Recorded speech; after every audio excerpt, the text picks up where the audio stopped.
Friends, সবাই কেমন আছেন? আশা করছি সবাই খুব ভালো আছেন। আমি অনেক দিনের ছুটি নিয়েছিলাম। অনেক দিন বলবো না মাস না বছর ঠিক বলতে পারছি না। অ্যাকচুয়ালি অনেক দিনই হবে, অনেক মাস হবে আমার ইউটিউবে রেগুলার ভিডিও আপলোড করা হয়নি, এবং আমি আপনাদের সঙ্গে যে ছোট গল্প বা কবিতা যেগুলো শেয়ার করতাম ছোট ছোট, সেইগুলো নিয়েও বসা হয়নি। আসলে এই কদিন যেন খুব ব্যস্ত হয়ে পড়েছিলাম, সংসার নিয়ে, বাড়ির কাজ নিয়ে, বাচ্চাদের নিয়ে, এবং কোথাও না কোথাও সেই ইচ্ছেটাতেও একটু অভাব ঘটেছিল, বা ইচ্ছেটারও একটু খামতি ছিল যে নতুন নতুন ভিডিও বানাবো, ইউটিউবে আপলোড করব, সেই ইচ্ছেটাও একটু কমে গেছিলো। তো যাই হোক, আবার কিছুদিন ধরেই ভাবছি যে কিছু ভিডিও আপলোড করলেই হয়। অনেক দিন যাবত তো করা হয়নি। দেখুন কত রোদ উঠে গেছে সকালে, এখনও 6:30 বাজেনি, তার মধ্যে এত রোদ। আমি ছেলেকে ক্যারাটে ক্লাসে দিয়ে এলাম, দিয়ে একটু হাঁটতে বেরিয়েছি ওয়াকিংয়ের জন্য। অনেক দিন হাঁটাও হয়নি, মানে মর্নিং ওয়াকও করিনি, কেননা প্রভানের সামার ভ্যাকেশন চলছিল। যাই হোক, আজকে সানডে, নেক্সট ডে থেকে ওর স্কুল সামার ভ্যাকেশন শেষ হয়ে স্টার্ট হবে, তো নেক্সট ডে থেকে আবার স্টার্ট করব। তো ভাবলাম নেক্সট ডে কেন, আজকে থেকেই স্টার্ট করে দিই। তো আজকে থেকেই ওয়াকিং স্টার্ট করলাম, ছেলেকে ক্যারাটে ক্লাসে দিয়ে এলাম, একটু ওয়াকিং করে বাড়ি চলে যাব, তারপরে ব্রেকফাস্ট বানাতে হবে। নতুন উদ্যোগে, নতুন সাহস বুকে ভর করে আবার চলেছি আপনাদের সঙ্গে আমার ইউটিউবে জার্নিটাকে কন্টিনিউ করতে। সবাই প্লিজ আমার পাশে থাকবেন, আমার সাথে থাকবেন, আমাকে উৎসাহ দেবেন, আমার ভিডিও প্রচুর প্রচুর দেখবেন, লাইক, কমেন্টস এবং শেয়ার করবেন, এবং আপনাদের ভালো না লাগলেও জানাবেন যে কেমন লাগছে বা কেমন হয়েছে, বা আর কি কি ইনক্লুডেড বা এক্সক্লুডেড হতে পারে আপনারা জানাবেন। আপনাদের মতামত সত্যিই খুব গুরুত্বপূর্ণ। তো আমার সঙ্গে থাকুন এবং দেখতে থাকুন আমার চ্যানেল, যার নাম মিলিস মিরর অ্যান্ড মোর।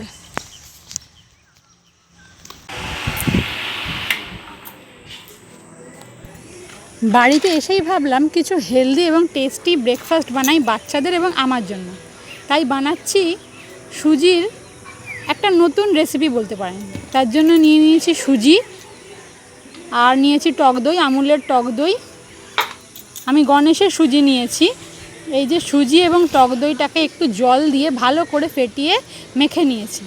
তার মধ্যে আপনারা ইচ্ছা করলে বিট নুনও দিতে পারেন, বা এমনি সাধারণ নুনও দিতে পারেন। দিয়ে আমি ভালো করে মিশিয়ে নিয়েছি, মানে সুজি, জল আর নুন দিয়ে মিশিয়ে একটা এই রকম থিকনেসের ব্যাটার তৈরি করতে হবে। দেখুন এই রকম মোটা হবে, খুব বেশি একদম মোটাও হবে না, আর খুব পাতলাও হবে না। এবং কিছু সবজি লাগবে। আমি নিয়ে নিয়েছি ক্যারট, পেঁয়াজ, অনিয়ন। আপনারা চাইলে এর সঙ্গে টমেটো বা ধনেপাতা বা আপনাদের ইচ্ছে মতো যে কোনো সবজি আপনারা অ্যাড করতে পারেন। ক্যাপসিকামও ভীষণ ছোটো করে মিহি করে কুচিয়ে নিতে পারেন। আমি এখানে গাজর গ্রেট করবার জন্য গ্রেটারে নিয়েছিলাম, দিয়ে গাজরটাকে গ্রেট করে নিয়েছি। এরপরে এটাতে মেশাবো একটু ইনো। আপনারা যখন রেডি করবেন ঠিক তার আগেই ইনোটা মেশাবেন। ইনোটা মিশিয়েই কিন্তু এটাকে তৈরি করতে হবে। আর আমি তখন চা বানাচ্ছিলাম, তো চায়ের সঙ্গেও এটা খেতে খুব ভালো লাগে। আর এই যে এখানে উপকরণগুলো মোটামুটি রেডি করে নিয়েছি, তাওয়া বসিয়ে নিয়েছি। এই যে দেখুন ইনোটা দিয়ে দেওয়ার পর এটাতে এরকম বাবলস ওঠে। বাবলস ওঠা মাত্রই কিন্তু এটা একদম রেডি হয়ে যায় এই ব্যাটারটা বানানোর জন্য। তো প্রথমে প্যানটা একটু গরম করবেন, ননস্টিকের তাওয়া হলে ভালো। এটাতে একটু অয়েল, সাদা তেল ব্রাশ করে নেবেন। তারপরে 1 চামচ 2 চামচ, বা আপনারা যদি ছোটো ছোটো করতে চান ছোটো ছোটো বা একটু বড় আকারের ব্যাটারটা দেবেন। দিয়ে তার উপরে একটু অনিয়ন কুচি আমি দিয়ে দিয়েছিলাম। দিয়ে ওটাকে 5-10 মিনিট হতে দেবো। 5-7 মিনিটের মধ্যেই একটা পিঠ হয়ে যায়। একটা পিঠটা দেখবেন নিচের তলাটা, মানে যে ব্যাটারটা শুকিয়ে এলে আপনারা বুঝতে পারবেন একটু নিচেটা অন্য রং হবে। হালকা হালকা সাদা হবে। তারপরে উপরে সামান্য একটু তেল, দেখুন আমি ব্রাশ দিয়ে ব্রাশ করে নিচ্ছি, একটু ব্রাশার দিয়ে ব্রাশ করে নেবেন, সামান্য একটু সাদা তেল দিয়ে ব্রাশ হয়ে গেলে নিচেটা একটু হয়ে এলে তখন সেটাকে খুন্তি দিয়ে উল্টে দিতে হবে অপর পিঠটা হওয়ার জন্য।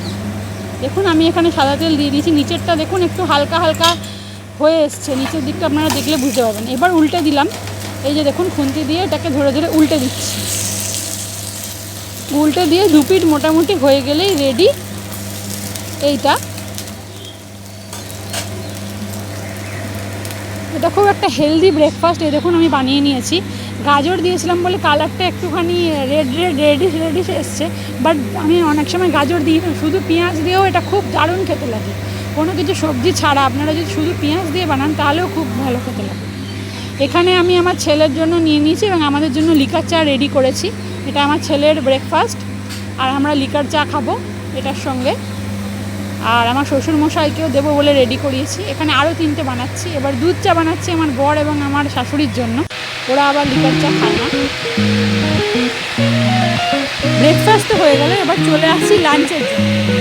লাঞ্চে আমার শাশুড়ি বানিয়েছে ভাত, এখানে লাল শাক ভাজা আছে, একটু চিকেন, এই যে চিকেন এটা আমাদের সবার, আর বাকি চিকেনটা আমার বাচ্চাদের জন্য আলাদা করে তুলে রাখা হয়, যেহেতু আমরা খাবারে খুব লঙ্কা বাটা ব্যবহার করি, সেই জন্য বাচ্চাদেরকে আগে তুলে রাখি। এই দেখুন আমাদের বারান্দায় বেরিয়েছে বিছে ভয়ানক কাঁকড়া। আজকের ভিডিওটা এখানেই শেষ করছি। আপনাদের যদি আমার ভিডিও ভালো লাগে তাহলে আমার ভিডিওগুলো দেখবেন, লাইক করবেন, কমেন্টস করবেন এবং শেয়ার করবেন। আমি এরপর থেকে ছোট ছোট ভিডিও নিয়ে আসবো, সপ্তাহে চেষ্টা করবো 2 থেকে 3টে ভিডিও ম্যাক্সিমাম আপলোড করার জন্য। যদি না পসিবল হয় তাহলে অ্যাটলিস্ট একটা ভিডিও তো আপলোড করার চেষ্টা করবোই। আপনারা প্লিজ আমার সাথে থাকবেন, আমার পাশে থাকবেন, কোনো ভুল ভ্রান্তি হলে ক্ষমা করে দেবেন। আমি অনেক দিন আসতে পারিনি, অনেক মাস বছর কেটে গেল, তো আবার ভাবলাম যে একটু না, যখন চ্যানেলটা খুলেছি একটু ভিডিও আপলোড করতেই থাকি। তারপর গিয়েই কর্তার ইচ্ছায় কর্ম, আর গীতায় বলে যে কর্ম করে যাও ফলের চিন্তা না করে, মানে কর্ম করে যাও কিন্তু ফলের চিন্তা করো না।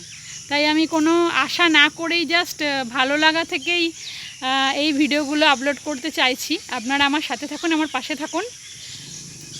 সবাইকে অনেক ধন্যবাদ। দেখতে থাকুন আমার চ্যানেল, যার নাম মিলিস মিরর অ্যান্ড মোর। টাটা।